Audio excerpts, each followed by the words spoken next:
Selama operasi Ketupat 2020 yang digelar oleh Direktorat Lalu Lintas Polda Sumatera Selatan, petugas lalu lintas mendata sebanyak 3.724 kendaraan yang akan masuk maupun keluar Sumatera Selatan yang diputar balik ke tempat asalnya. Dari total tersebut meliputi 441 sepeda motor, 3.130 mobil, dan 153 bus penumpang. Direktur Lalu Lintas Polda Sumatera Selatan, Kombes Pol Juni mengatakan, operasi Ketupat tahun 2020 ini berbeda dengan tahun sebelumnya.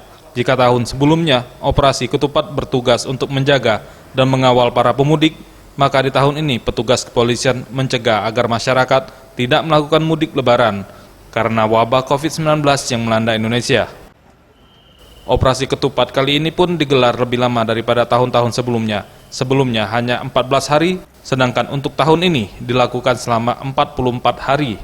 Hal ini pun dilakukan untuk membantu pemerintah dalam pencegahan penyebaran virus corona. Penindakan yang dilakukan petugas dalam mencegah masyarakat agar tidak mudik dilakukan secara humanis, sopan, dan persuasif.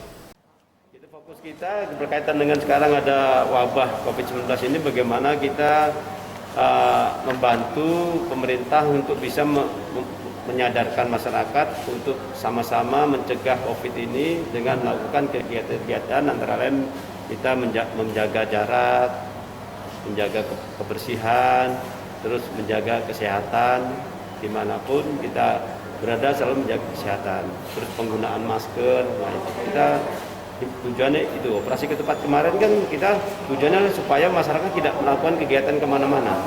Karena berkaitan dengan kebiasaan masyarakat kita untuk mudik, kita berupaya supaya tidak mudik sesuai dengan larangan pemerintah dalam rangka untuk mencegah berkembangnya COVID-19 ini.